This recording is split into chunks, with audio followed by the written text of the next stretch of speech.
Folks, let's see if my signal is up and running, and we'll get to work here for an hour or so this morning. Hold on real quick. We'll walk through my intro and stuff here in a hot flash. So there and there, and it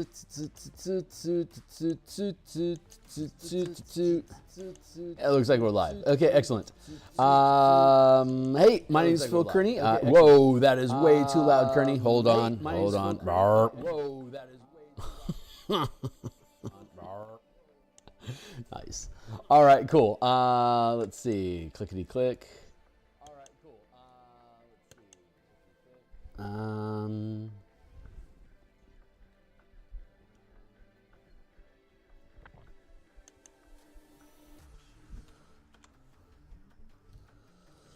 Boop, boop, boop. Still figuring things out.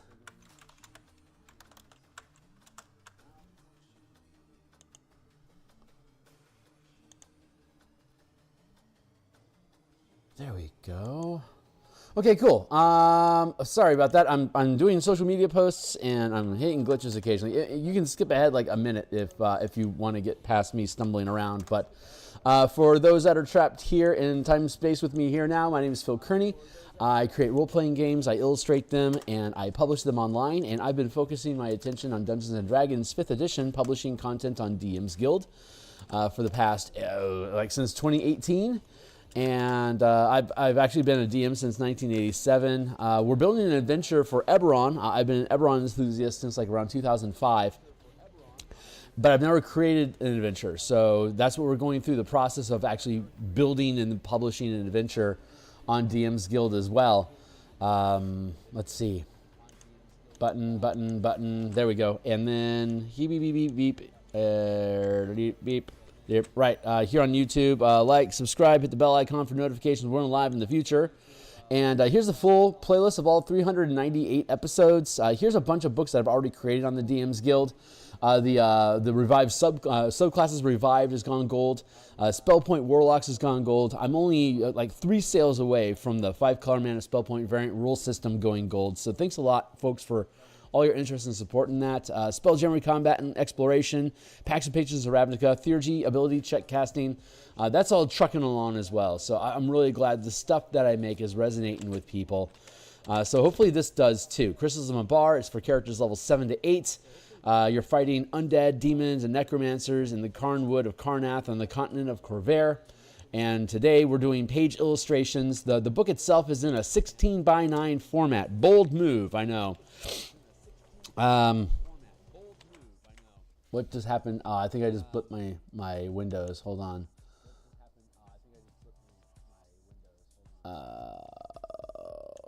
There we go. It's back. Yeah, 16:9 format. All my work is digital. I don't see color, so I'm not really big on printing because color proofs can be troublesome for me. I think if I actually start doing Kickstarters at some point, I'll probably work specifically in ink and line art.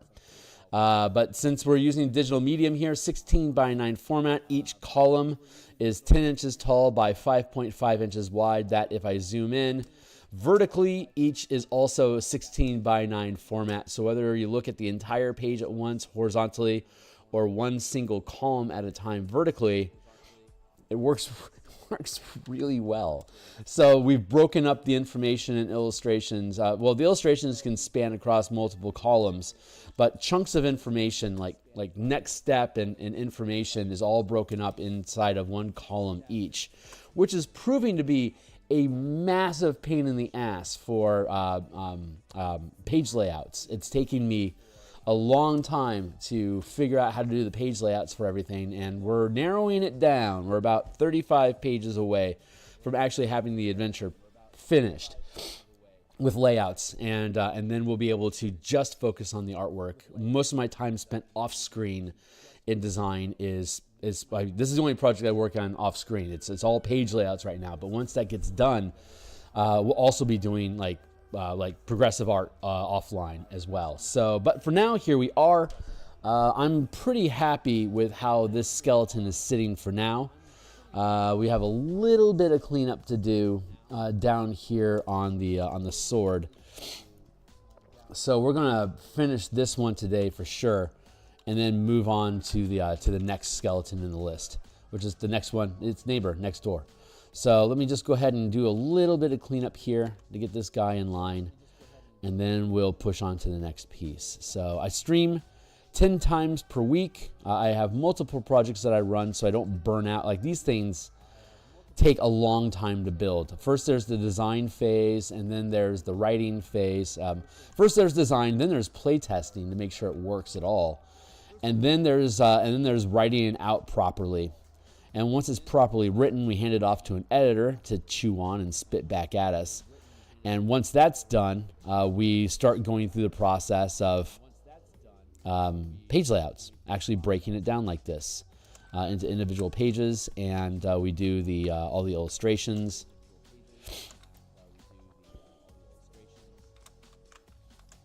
Charts, graphs, and stuff. I don't do much layout on screen because that really is just boring.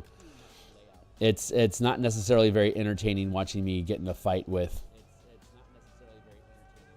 a page. Like, pushing text around a page for an hour is less interesting than pushing pixels around for an hour, because I don't have to think when I'm pushing pixels. I've got probably 15,000 hours worth of art underneath my belt, which means I don't really have to think that much while I'm painting. I can ramble on, sing a song.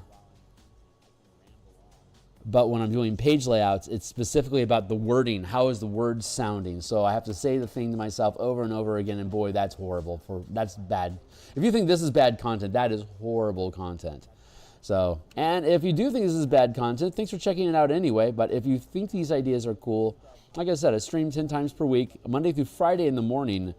I do artwork like this, and currently, obviously, we're working on the Eberron project, and this is my primary project. So my primary project we always work on in the mornings, and then on Mondays, Tuesdays, Wednesdays, and Fridays, I work during lunchtime. I have maybe like an hour-long stream that I run during lunch, and then on Thursday night, like last night, we have a good 2 or 3 hour design stream. We're working on rebuilding the bastions for D&D 2024, and I want to get rid of, actually I do need to do a little bit of work on the hips up here. Still a little sloppy. I want to square these away before I'm content with walking away. And then brunch, I have a Saturday morning brunch stream, and so we'll be back tomorrow morning as well. So we're going to be back at lunch today, and we're going to work on the martial powers system. We're going to continue developing the martial magic system for 5th edition. Focusing specifically today on the monk and monk subclasses. And then tomorrow we have a brunch that runs from roughly typically 9:30 till noon Seattle time. And that's also a design stream. I'm not 100% sure what we're going to be working on. I'm feeling that we're going to work on the Spelljammer Warforged, what we're going to call it, Spelljammer Monsters and Machines.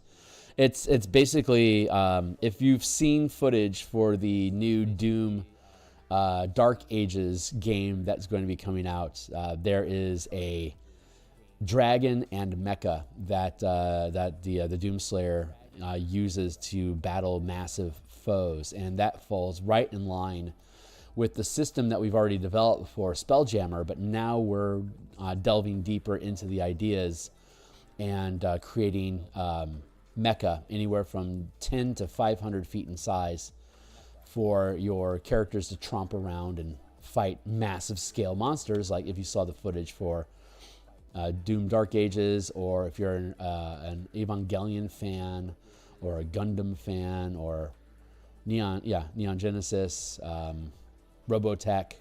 I have my Spelljammer combat, my Spelljammer Eberron campaign that I run with my home table right now.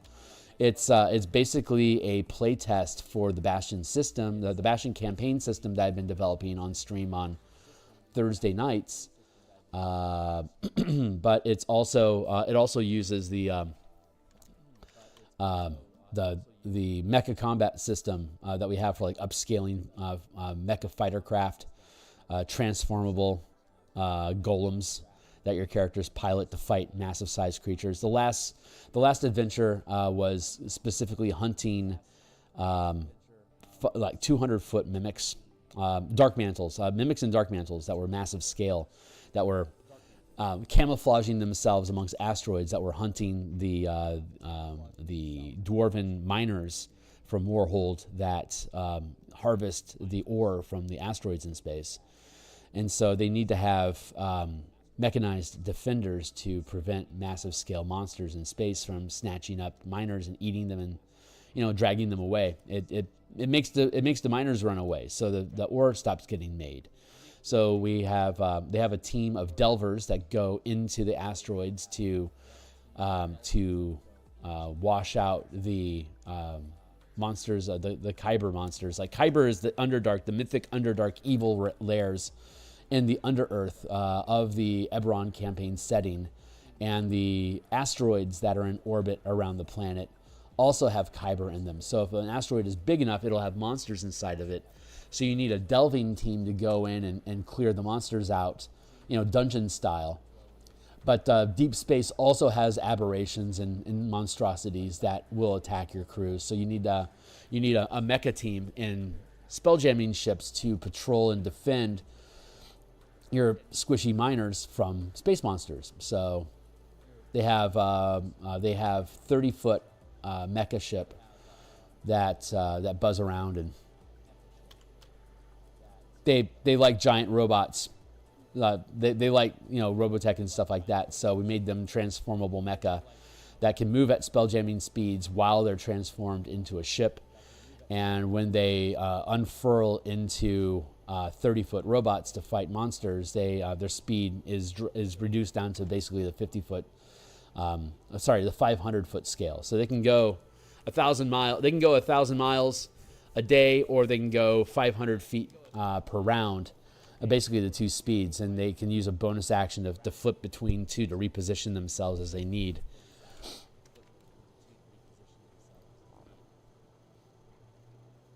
So yeah, that's a thing. Long story short, we got a lot going on, and if any of this stuff seems cool to you, like, subscribe, stick around, because we bounce between these different projects. When this publishes, I'm not 100% sure what the next book is going to be that we're going to be rolling out, because we've been making updates to the color mana system as well. The color mana system is almost gold, by the way. It's in the description down below. I mentioned it at the beginning of the stream. That is a series of books that converts the color magic, the magic system in Dungeons and Dragons from the Vancian spell slot system and the 8 schools of magic, and instead converts it into the Magic the Gathering 5-color mana system. So instead of schools, you have 5 colors that all spells and monsters and everything in the game is converted into as like the base model, like the base physics of like the elements of the game. In the realm of Magic is the 5 colors, and the elements of the world fit within the blue, red, and green color sphere. That's where druids mostly dwell, for instance, or like rangers. And then beyond that, hold on, getting that shape in shape.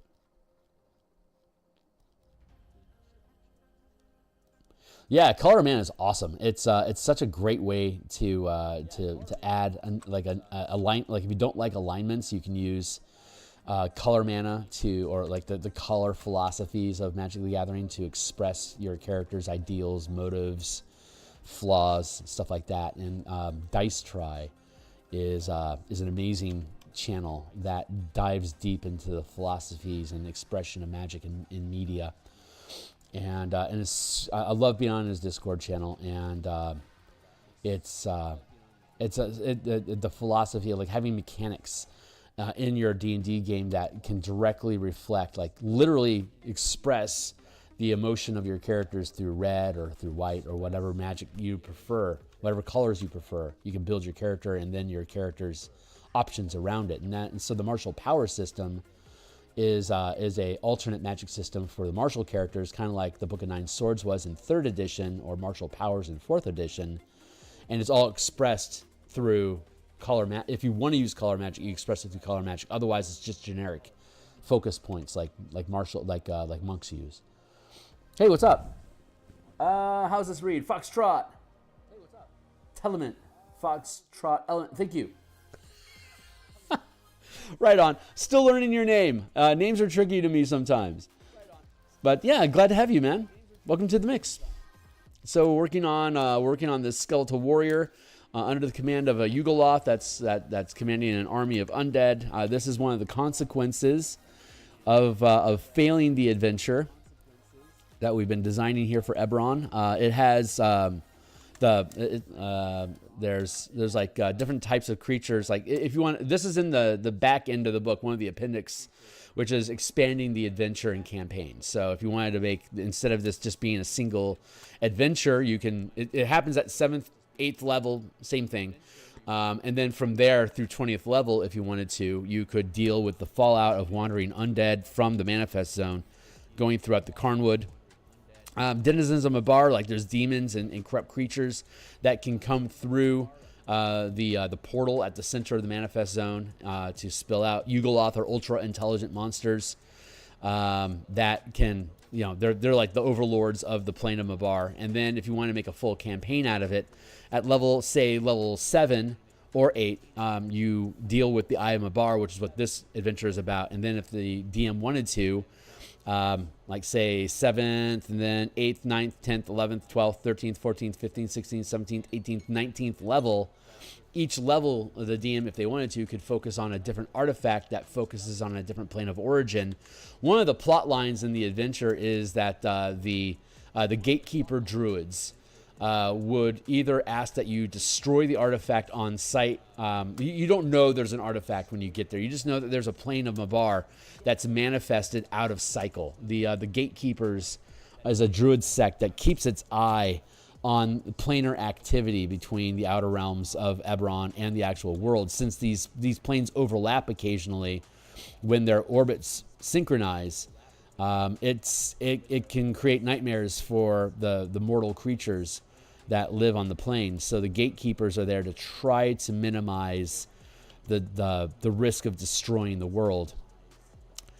And I could go on about how my campaign handled it, but that's super tangential, which I'm happy to get into at some point.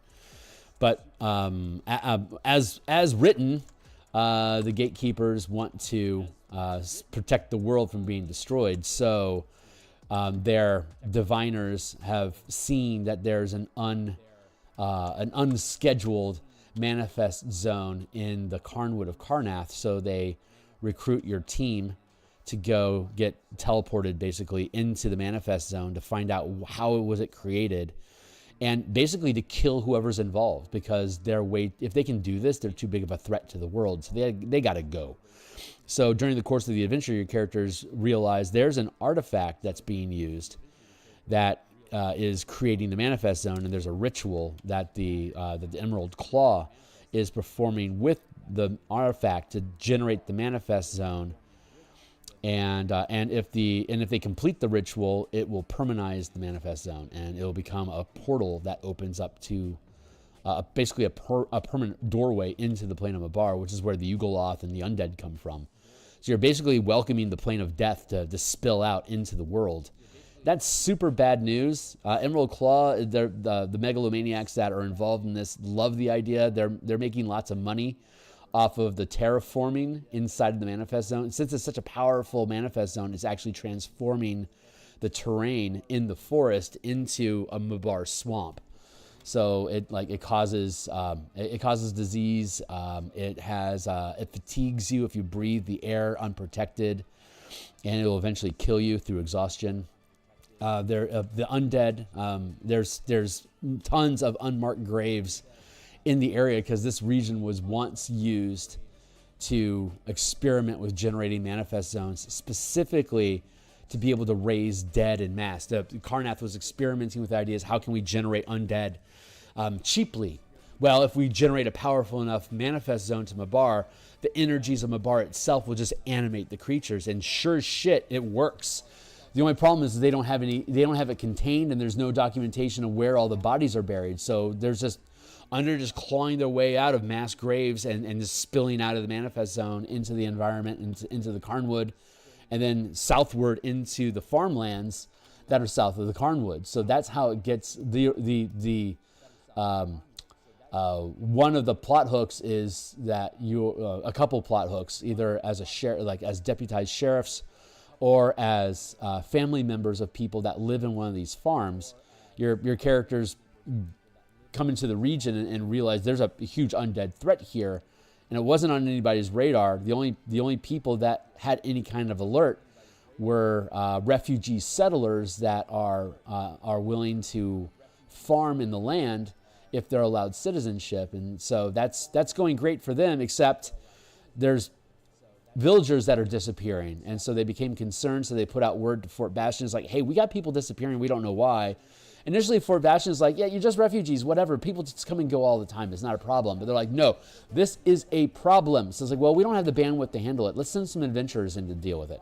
So they send your characters in to check it out. And when you get there, it's like, yeah, there's people disappearing. And depending on how heavy of a threat the DM wants, which we provide guidance for in here, they've either come and like slaughtered the village that was asking for help because there's undead everywhere, or they're on the brink of being killed and you can rescue them. And that asserts you as an authority in the area to start, kicking ass and chewing bubblegum. And over the course of it, you find your way into the manifest zone, and you find the undead, and you find the necromancers, and you defeat them, and then you end the threat, and you become an authority in the area. If you're deputized, you basically become the deputy of the southern Carnwood, and that becomes the fortress that is buried in this region. You can take control of it as a bastion, so that you can make sure this never happens again. It becomes your protectorate, and all the villages that have been sprouting up in the area also become your problem. So you can generate adventures for ongoing plot hooks that way. If you want to stay, if you're into Carnwood and you want to see how it's rebuilt after the last war ends, swords to plowshares. They need food so they can expand their population, and they're not really picky about who comes in and farms, but it can create all sorts of problems. So you become the de facto police force for the region, dealing with any undead threats in the Carnwood, any Talenta halfling raids that come into the area from the south, and any other just random monster shit that could come along. That can become the source of your adventure for your characters after, basically from 8th level on. And if you're into the Bastion system,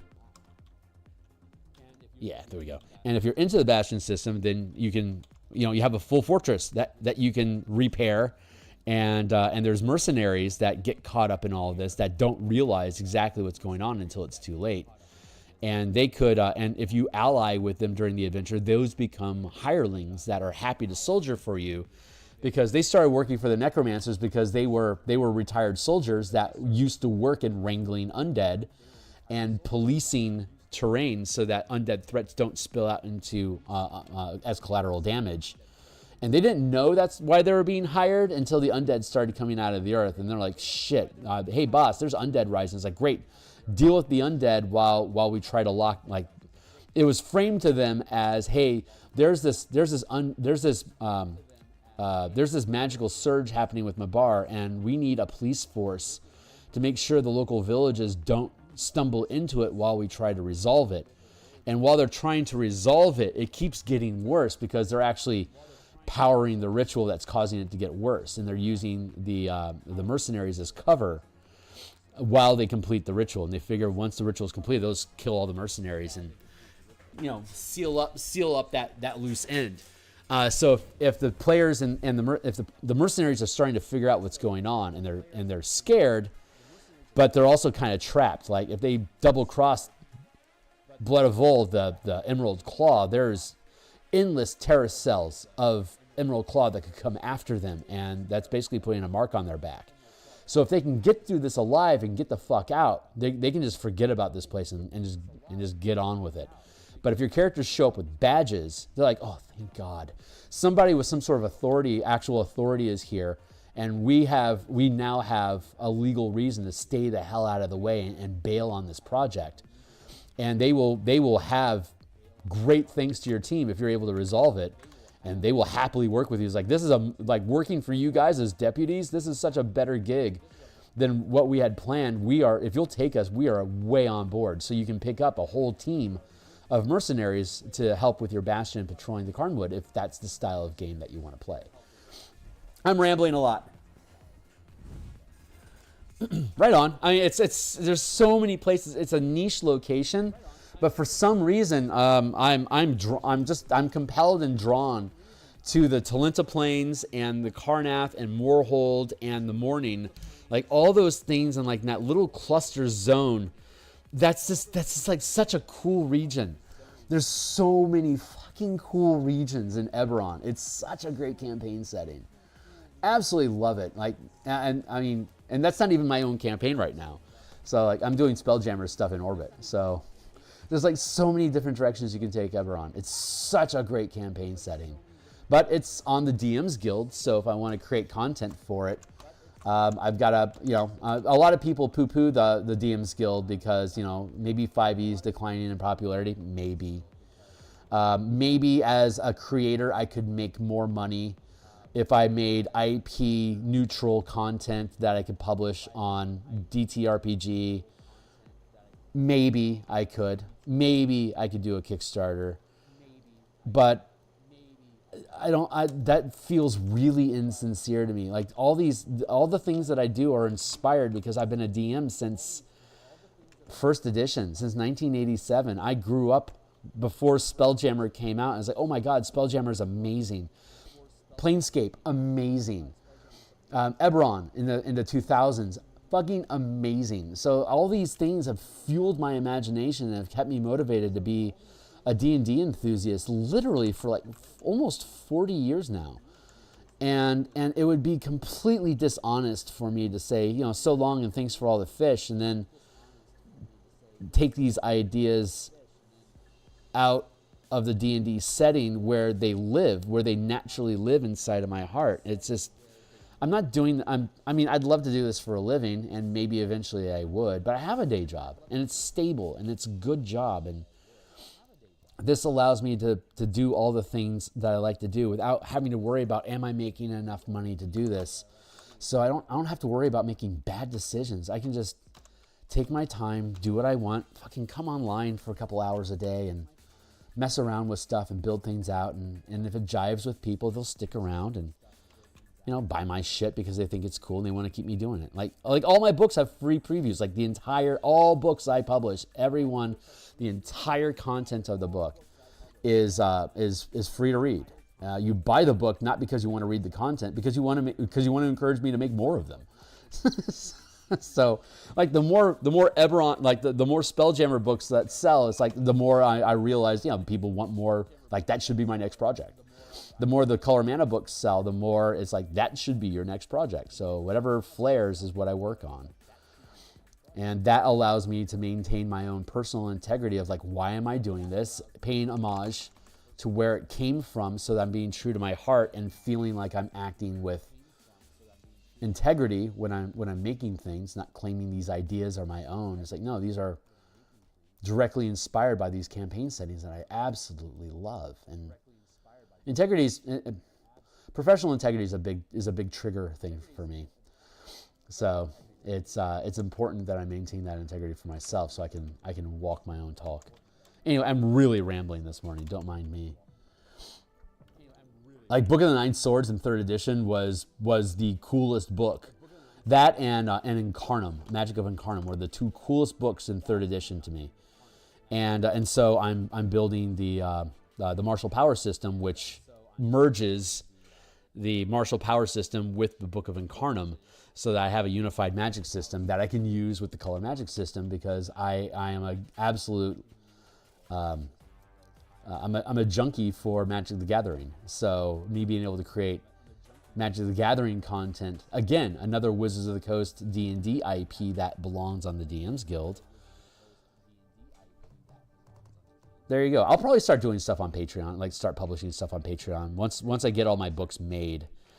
and I'll look around for like what's next. Maybe I'll start just like building free to view content on my Patreon to say, hey, like here's this whole mana system here, and using that, here's like what a Boros Swiftblade would look like, or like here's what a Golgari Rot Farmer would look like as like a Ranger Druid mix, using both spell mana, martial powers, and the color mana system for spell casting, for instance.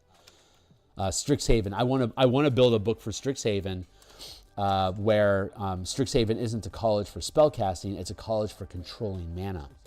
So all 13 classes have a place at Strixhaven where they're learning to wield their mana, and the 5 schools learn how to make those colors harmonize with each other. The 2 colors of each college has 2 colors. There's 5 colleges, 2 colors per college. All 5 colors of Magic are represented in different ways through those colleges. But the way that Wizards of the Coast produced it, it's very much like a Harry Potter ripoff sort of setting, or Harry Potter inspired maybe.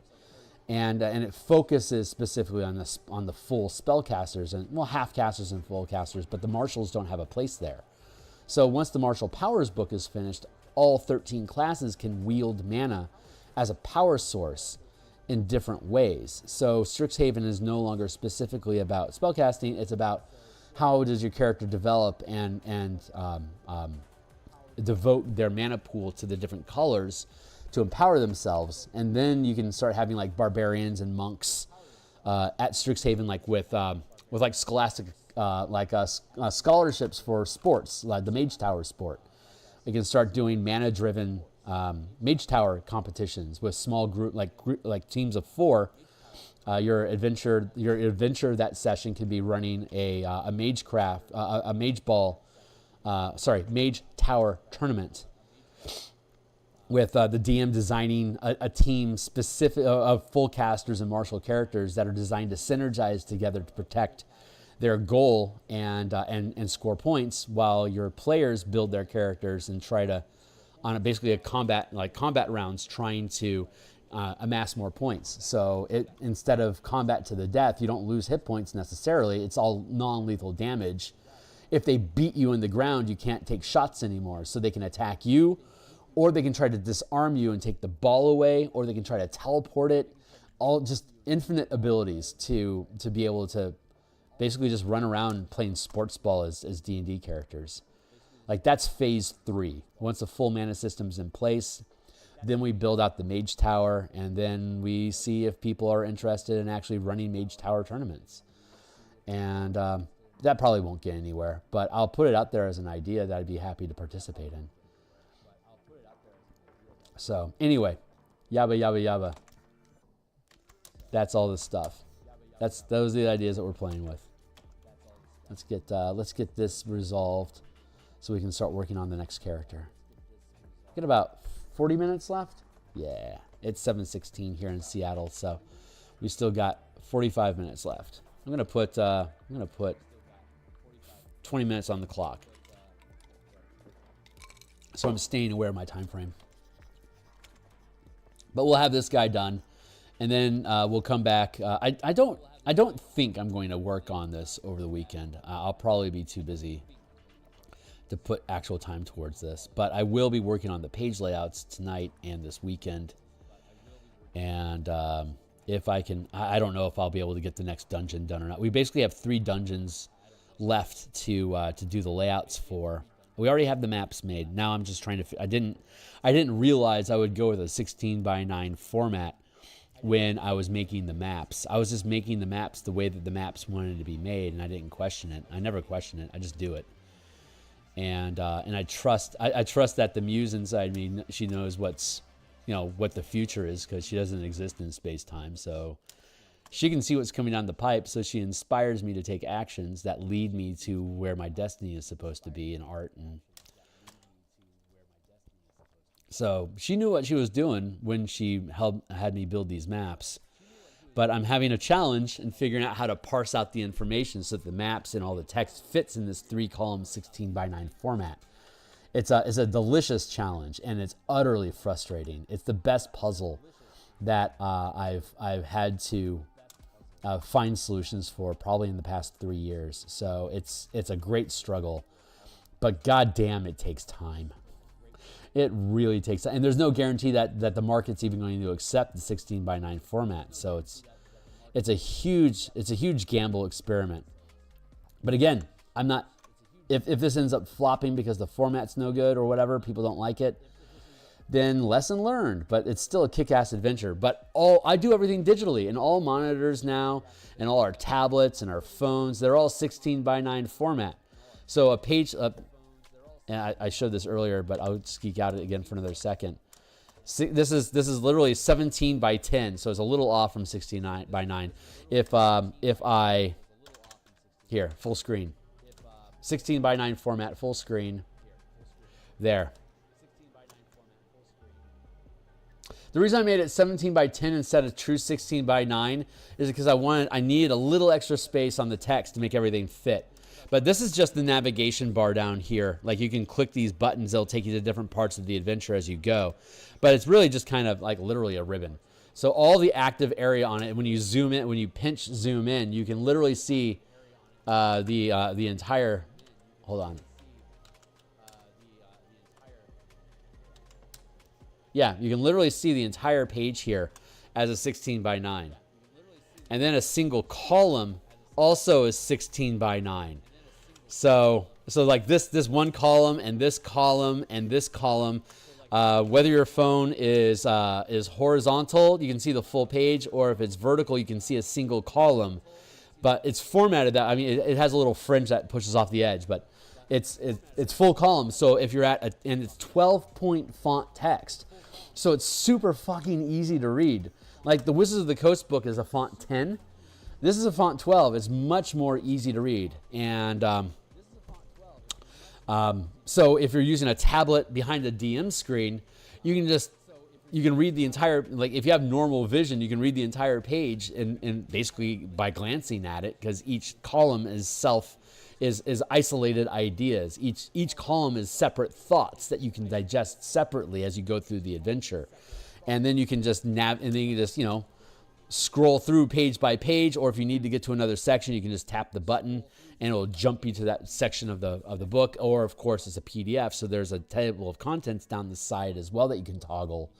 So it's really interactive and really easy to navigate and very easy to utilize at the table or reading on your phone, or if you're a VTT tabletop monitor sort of person like I am, it easily fits on the screen to be able to make it super convenient. And then of course, if you buy it, you get all the maps and tokens and assets and shit like that we made here over the past year are included as part of the adventure. And it's gonna be probably I think I'm going to make it $13 just to be cheeky, because Eberron is awesome. So 13, why not? And I think it has enough. Like, it has I think it has enough assets and value that I can afford to make it $13. But the whole thing is going to be visible, free to read, like everything else that I do. But to make it easy for you to use, obviously you want to buy it so that you get all the assets that are included. But I also want to be able to reference this in the future when I'm making additional content. I want to be able to say, hey, check out the adventure that we made for Eberron. Here's a link. Check out the free preview. You can see the entire thing. Just like the Light of Xeraxis conversion that we did for the Spelljammer Combat and Exploration. That's 100% preview. You can look at the entire adventure and how we converted it using our Spelljammer mechanics. So, and then you decide if you want to buy the book or not. But you see how it plays, and you see all the rules, and you see how we guide you through it, and that is often all that's necessary for people to decide, yeah, this is worth the effort, and it's not very expensive, so here we go. And that's how I've been doing things for the past, 7, almost 8 years now. So it's working out. And I have no idea how long I'm going to be on this world, and I don't know, how long I get to do this. So all I can really try to do is act with as much integrity and sincerity as I can while I'm still here, to build the shit, because I'm going to have to build shit regardless. The muse, she will not let me go. It's like she's trapped inside of me until I die. And as long as I keep creating art, she's happy.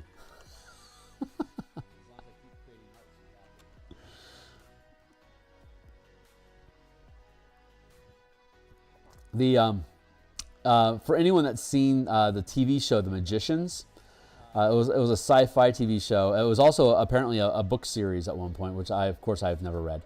But it's an awesome IP. Cool TV show. I imagine the books are even better. But at one point, it's like hidden world, like magic is real and you have to be a wizard to know it, sort of thing. And like fey creatures are real and all the like dragons are real and all that stuff. It's just you have to know where to look for them to see them and stuff like that. So at one point, they're working with a muse, and I love this. The muse was explaining what their condition is, which is they can produce art but they can't appreciate it. Like these extraplanar creatures have no emotional capacity. They can't actually feel emotions. So beautiful music, it stirs nothing inside of them. Looking at amazing art, it stirs nothing inside of them unless they're possessing somebody. If they're dwelling inside of somebody, then they can feel the emotions of their host. So they reside inside of artists so that they can get a junkie fix of how awesome it feels to create. They can only appreciate creation when they're inside of somebody. And that's always strangely resonated with me. Real or not, that's literally how it feels like to me. And when I saw that show, it was like 2008, I think, is when that show came out. I'm like, holy fuck, that's so funny, because that's literally how art feels like to me. Like there's a thing inside of me that compels me to do it, and there's no sense of satisfaction until I follow that whim. Anyway. That's just me being crazy again, so don't mind me. I'm harmless, I swear.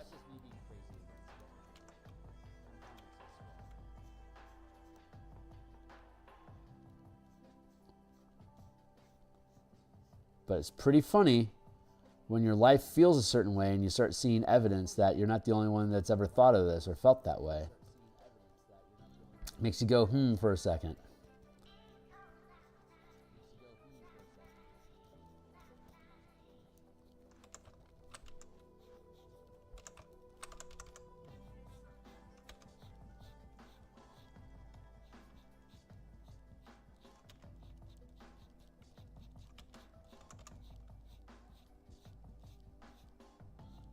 Push that down the page.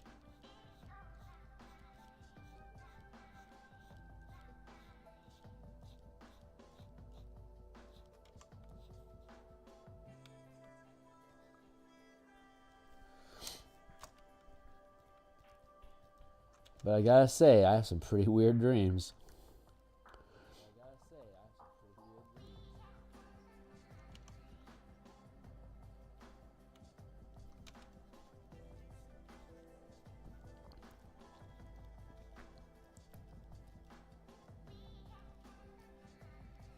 All right, there's that. This is pretty good. I'm intentionally leaving this vague because the smoke effect is going to cover it over. So I wanted to have some language about the legs here, but I didn't want to detail them too much, because they're just going to run off the page anyway. They're not actually important. And when we finish the mist effect, it's going to cover all that up anyway. So it's not actually important, but I did want to have it fleshed out enough. Pardon the pun.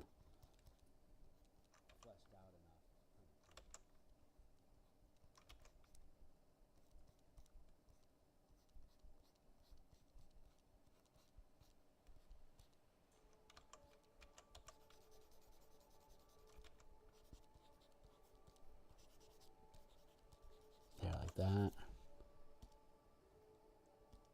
See, none of that even matters because the navigation bar is going to cover it.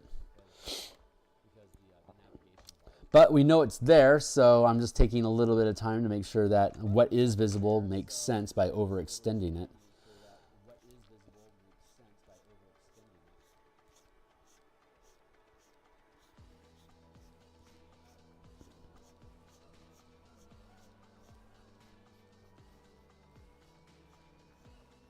This sword is so dull, it's basically just a metal club.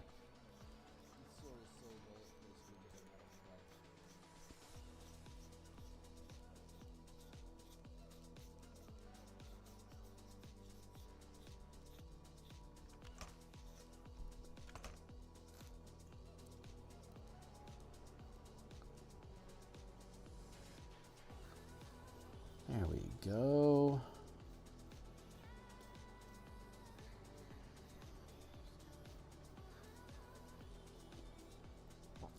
And then we'll move on to the next one here really shortly.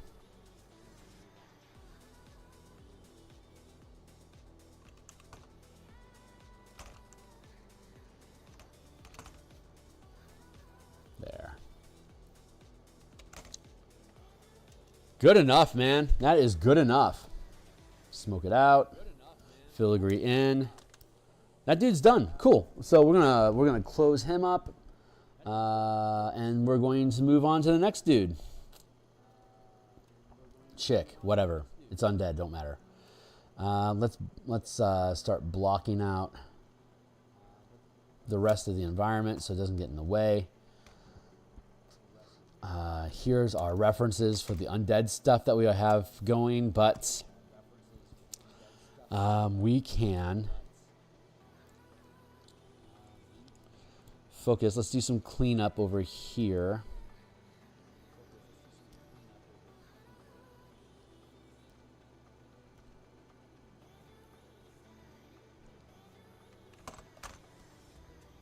Merge those layers. We have all this extra junk going on. I want to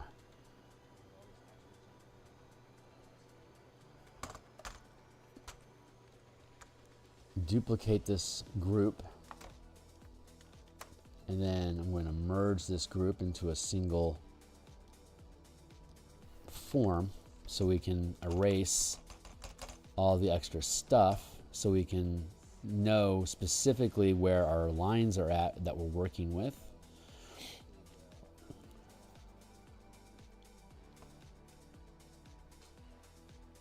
And we can get this dude out of the way for the time being while we work on this. So here.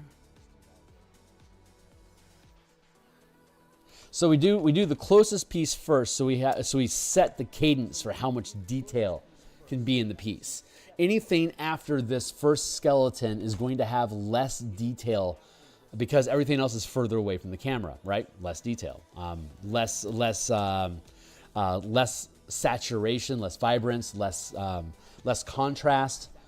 You can see like down here with Yugoloth, its colors are muted, right? Here's the full vibrance, but it's starting to corrode a little bit in the distance because there's a fog effect that's covering everything. So I can get away with not showing so many legs.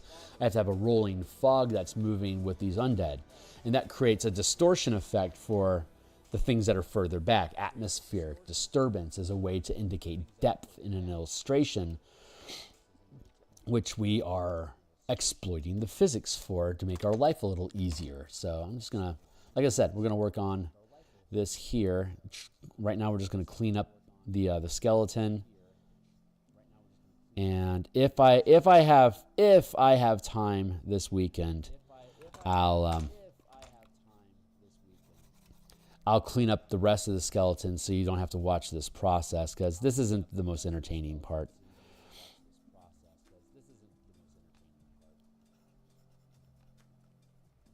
Well, who am I to say what's the most entertaining part? People show up and they stick around for their own reasons.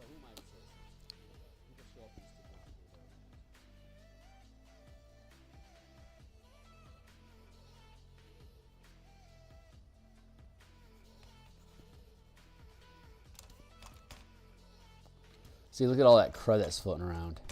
Get rid of all that. If I'm going to have crud in the air, I'm going to put it there myself, not just let it be incidental. There. Although I do love the incidentals. It'd be a lie not to say that I love discovering just random stuff that happens and leaning into it. That's half of the art. That's the art of making art, you know? Adapting to the randomness that occurs and making something of the chaos. That's why life is an art form, which is why I think we're in a simulation. I think being alive is like the ultimate performance art, performed by those that have already passed along. People can argue with me if they want, but I'm pretty sure we're some sort of ascended beings that, perhaps like the Muse, have lost connection with our emotional state and delve into these bodies, this reality, so that we can forget our omnipotence and our perfection and learn some humility and gratitude for what it is that we've been born into. So we have this simulation that we jack into and intentionally wipe our memory, like cut ourselves off from the divine nature of life, except through our intuition. That's our lifeline. That's our silver cord that leads us back home when we dream. And then when we wake back up, we forget the expansion and the infinite nature of our lives. And we allow ourselves to feel like we're suffering through indignities and pain and torment. And the art of it is finding the beauty in being alive despite the horrible things that we set up for ourselves.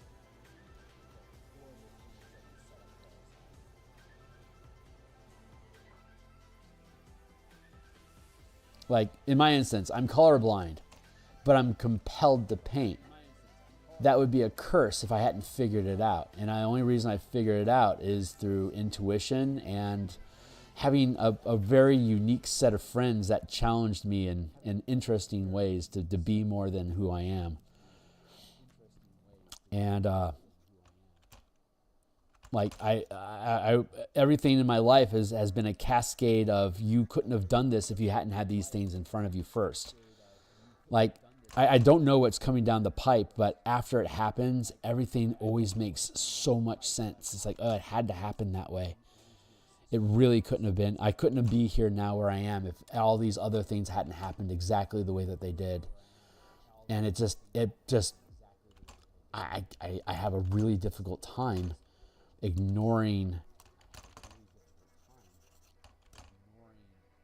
the grace of reality and the gift of us being alive inside of it.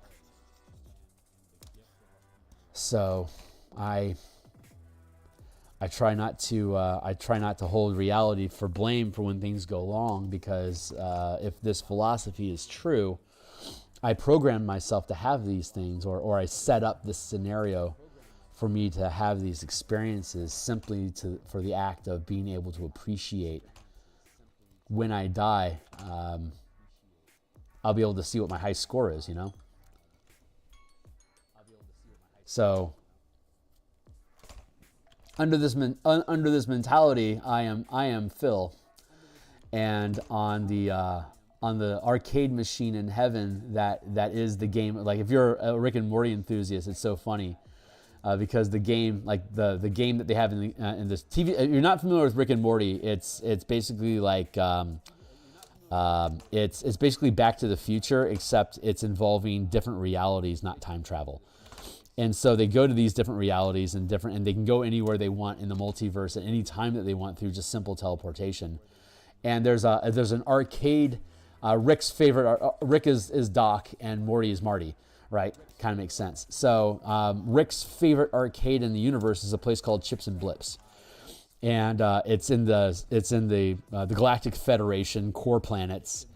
And one of the most popular games at Chips and Blips is Roy, where you put on a helmet and you forget who you really are, and you become a middle class kid born in America, and you live your life. and it takes it's like a 5-minute game for people that are watching you play the game, but for you it's an entire lifetime. And unless you play the game a lot, you don't know you're playing a game. But like Rick has played Roy so much that he stays aware of himself while he plays the game. He becomes basically like a Christ-like entity that works within the rules of the game, but is completely aware of its reality. So he doesn't like when Morty plays it for the first time, it basically does a montage of his entire life growing up, growing old, and dying. And when he wakes up, he's like, "Where's my wife? What's going on?" And I'm like, "Shh, it's okay. You're gonna have to debrief from the game, but it's gonna be a hangover. But we're back at Chips and Blips." And he's like, "What?" And he's like, "My turn." And he puts the helmet on, and like he's running around self-aware, talking at Morty. So you have a save for your favorite games, and you can go in, you can replay anytime you want, forgetting the experience. But the more you play, the more you remember, the stronger your intuition gets. The more you can hear the signals that are going off around you in the arcade. When I was growing up, Nintendo was new. And there was a magazine called Nintendo Power, which was it was a trade magazine. It was just a product that they sold you to not only, basically to advertise new games and to hype you to play the games that are being advertised. So it would have like maps and would have all the cheat codes. And if you got the most recent edition of Nintendo Power, like you now know, like you get the full maps to the Metroid game, or you get the full maps to Castlevania. So if you don't want to try to browbeat your way through the game and like solve it solo, like hard mode solve it, you can use the magazine to navigate and learn like how to beat the enemies and stuff like that. So there'd be a gang of us playing Metroid or Castlevania together. And one person would be like, we'd take turns. One person would navigate while other people would watch and shoot the shit, and another person would navigate using the magazine. So we would all work together and BS with each other while we're playing the game. So we'd be able to crack through 20 hours of the game over the weekend. And after a couple weekends, the game is over. Let's move along to the next game. When's the next issue coming out?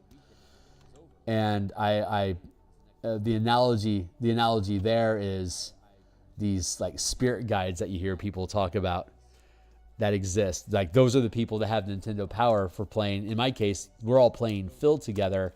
I'm the guy that's working the joystick, and there's a whole bunch of other people that are hanging out with me on the couch, drinking Pepsi and eating Funyuns and cracking jokes with each other, while someone else, whoever your muse has the Nintendo Power issue of Foxtrot. And the more you've played the game, the easier it is for you to listen to your intuition. So the whole goal of life is to enjoy the ride.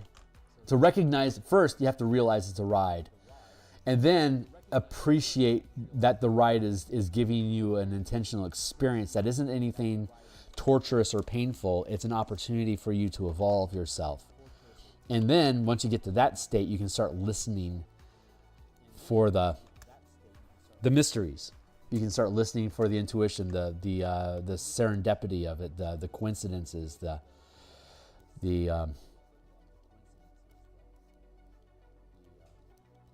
coincidences, the deja vus, all those things that happen that are so weird in life. You start looking for those, because that's like where your power-ups are at. That's where your next signal is coming from. So, and it all comes from inside of yourself. It's your ghost. Your ghost is whispering to you, because it doesn't exist in time space like you do. It's not trapped here. It's outside of it, and it can see where you're going. Christians call it the Holy Spirit. Shamans call it spirit guides. But we all have the common experience of believing that there's some sort of extra planar power that's manipulating things around you. And And once you start allying with these powers, it's the phrase is conspiring for your success, because all of reality wants you to play the game as hard as you can. It wants you to dive into and find all the secret levels and all the hidden Easter eggs, and wants you to rack up the highest score you possibly can on the life that is what you're living right now. And when you're done and you die, you put a coin on the machine and you wait for your turn again. Or you go play a different game. Maybe I play Foxtrot next time, and maybe you try Phil.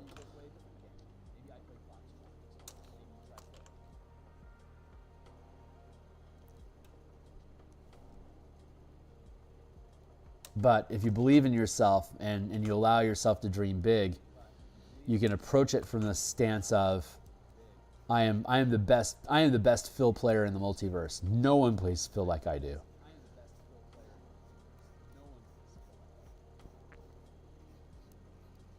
I'm like a professional speedrunner for the game of Phil. And this is exactly and the goal isn't to make money. The goal isn't to be popular. The goal isn't to retire. The goal is to feel your feelings and to follow your impulses to do whatever feels right, which is where this conversation is coming from. This is a weird conversation, but I'm compelled to have it. So I know it's the right thing to do because I can feel it inside of me wanting to get out and to say something. So I haven't talked about this in a while, but this is where my heart goes today. And I love feeling that energy. It's nothing makes me feel alive more than being connected to this internal energy, this power source that just compels me to live. And on that note, I'm going to take a sip of coffee.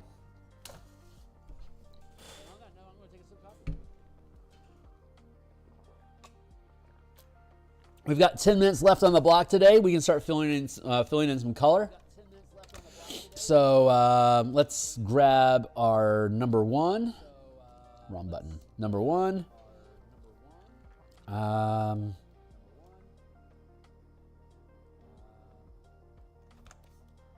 Yeah, let's start with the internal organs.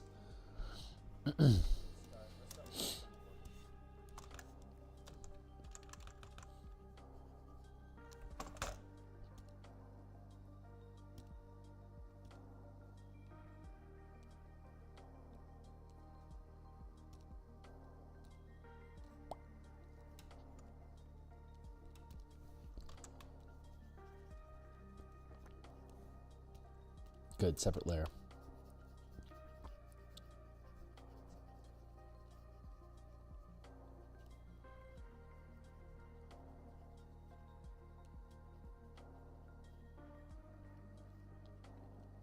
So this is how color people can color. You find a photo reference. You can see the color I have over here for a super dark red. Like, let's go with this. This is a little bit more rich because the color that I grabbed is kind of blended in with the line art. The line art dulls the color a little bit, which is intentional. Boy, that's rich. Yeah. Let's go. That feels right. So let's use that color. I can tell over here on the RGB slider off in the corner here. Over here, the RGB, that's my color vision. I know that's red because the red is the most. I know this is super saturated because the red is sharp above the green and the blue. If I brought those colors to here, this is more like a pink, but it's less saturated because there's less difference between the red, the green, and the blue. The closer that red, green, and blue get to each other, the more it becomes a gray tone. And I can match this color depth. Like, that's probably about here.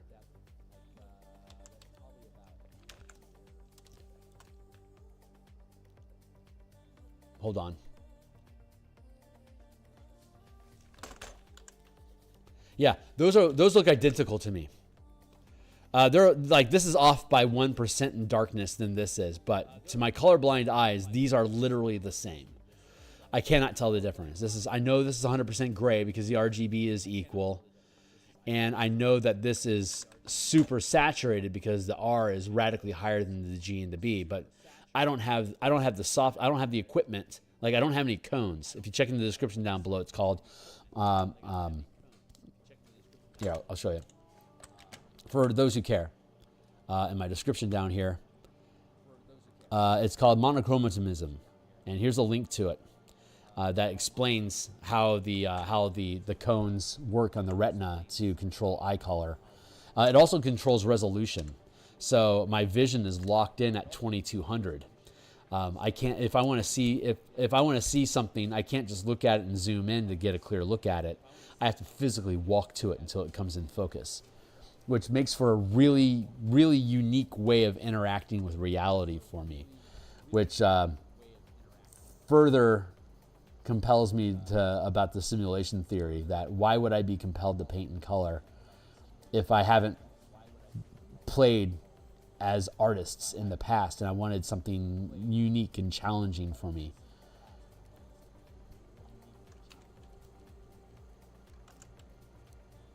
So I think I got dropped into a body in a time period that would allow me, if I found it, would allow me a means of getting around the limitation of not seeing color, but yet being able to paint in color. I know I'll never be the best. Like, I once aspired to do art for Magic the Gathering, and maybe I could. But I doubt it. I think there's subtleties in the color palettes that these amazing MTG artists use that I'll never really be able to understand. I could understand the theory behind it, but I can't really hear it, you know? So maybe I can attain a Mozart level of art if I live long enough and get there. But like a deaf composer, I can't see what I'm actually creating. I know what I'm doing. I know how the physics work, but I'm just not there yet. I have to keep trying. I can get better. I have to think about saturation and like cool versus warm colors, and it's all physics and numbers to me, and I have to keep all that stuff balanced in my head because I can't feel my way through it because I can't see it. So it makes for a really interesting challenge.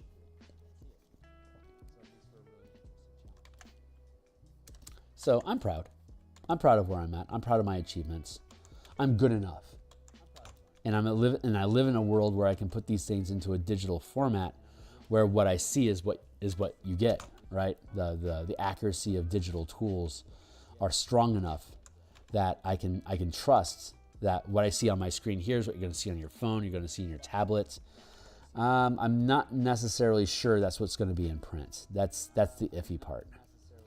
So I just stick in the PDF industry, which is like where like ttrpg and DMsGuild thrive. They're all PDFs. That is a space where I can be an equal contender.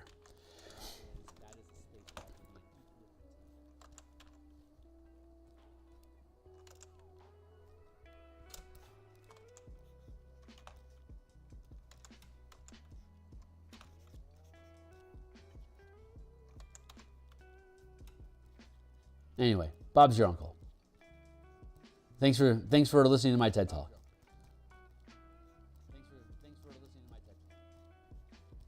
Being an artist is a very lonely task.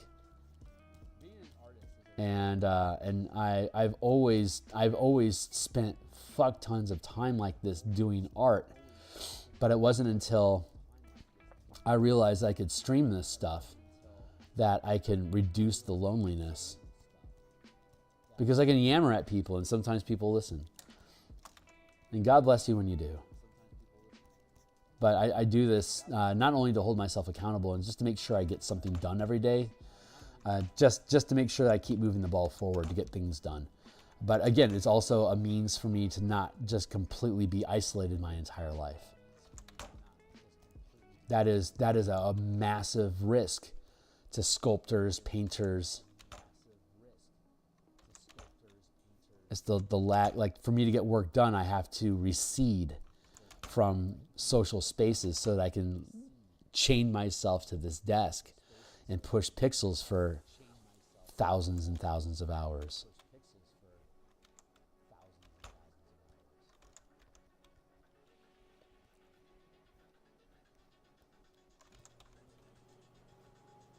So the internet provides me a means of being able to create the art without having the crushing separation from society. I know it's only parasocial relationships and that, you know, people can turn me off and walk away forever and there's nothing I can do about that. So you don't attach yourself too much to anybody because they could just decide that they don't like your shit anymore and they disappear from you. And if you started building yourself around these people that show up, then you're nursing abandonment issues.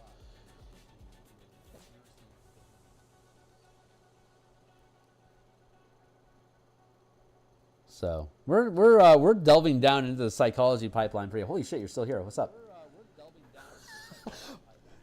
Right on. Oh man, I love taking. I was so fortunate. I grew up in a very affluent neighborhood in Missouri, and my high school had an actual CAD drafting machine, and it was some of like the first digital shit that I took CAD classes, so I could learn how to like make isometric shapes, like to be able to like the. I was huge into. I mean, obviously I was already really into art when I was growing up, which is where it got me now, but. Like, that was, I think around, God, I think I was around 14. That would have been like 1989. We had like the first digital CAD machine in our high school, and we started offering CAD classes for people to start learning how to make blueprints and how to work and like build these shapes. Like, you know, like here's your challenge. Here is a shape that's given to you. Express that as a three-dimensional, and then here. Express that as a three-dimensional object. Like that would be the class challenge. And they would give us isometric paper. So we would be able to actually draft these things as three-dimensional objects. And it's like, are you fucking kidding me? There's a class around this? And we'd be graded on how accurate our line work was and blah, blah, blah. Like this was our class. Like I got graded on this for 3 months. I'm building basically three-dimensional images of Tetrises. And it was like, okay, great. You did good. Here's a shape.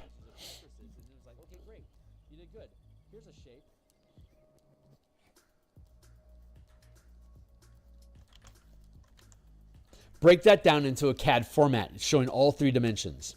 And so we'd get blueprints like this, and we'd have to build the 3-dimensional shape, and then we would get 3-dimensional shapes that we would then have to build into CAD formats. So like, God, what a fucking cool class!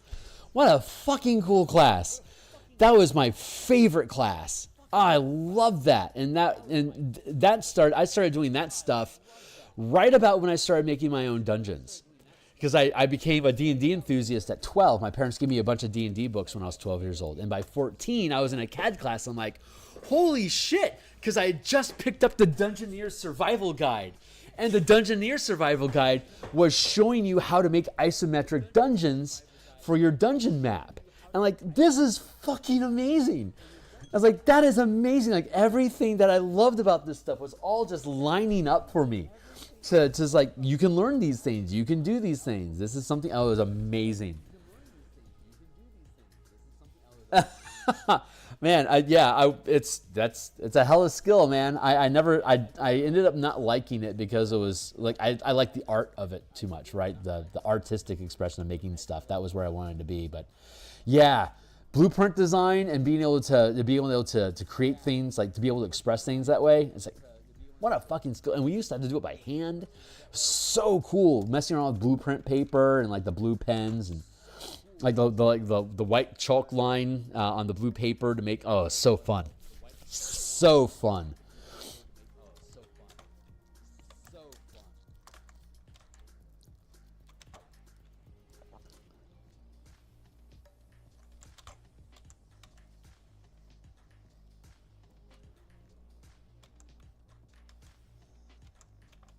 Foxtrot, man, it's been badass having you around today. I really appreciate you. But I gotta go. So, but I'll be back later on today. We're going to continue work with the martial power system, working on the monk specifically. So I'll be back.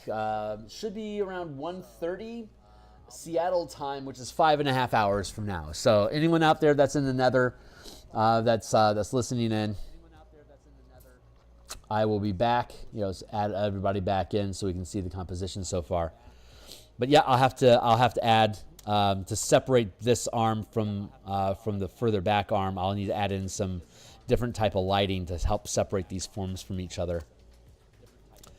But in the end, they're all going to be like this down the line, and then less and less details to go further back, and then we're going to put fog in across all of it, and I'll do the bulk of it here online. I'm in no hurry, other than I just want to get the stuff done so I can move on to another piece. So there's the pressure of production, but I love the process. I love the time that it takes. This is my jam. This is how I spend my day.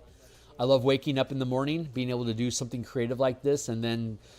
So, like it used to, before I started doing this online in the morning, I would spend my entire day pining for getting home and doing artwork. And so now that I can do this in the morning before I go to work, I've scratched that itch, and I can focus in and dedicate myself more fully to my actual job, and have more pride that I've been set up in a circumstance where I can do this and that, and it all complements each other. It's another just massive victory for me. So, all right, so draw. Yeah. Awesome stuff. All right. Cool. Looking forward to it, Vox. See you next week, dude. See you guys later.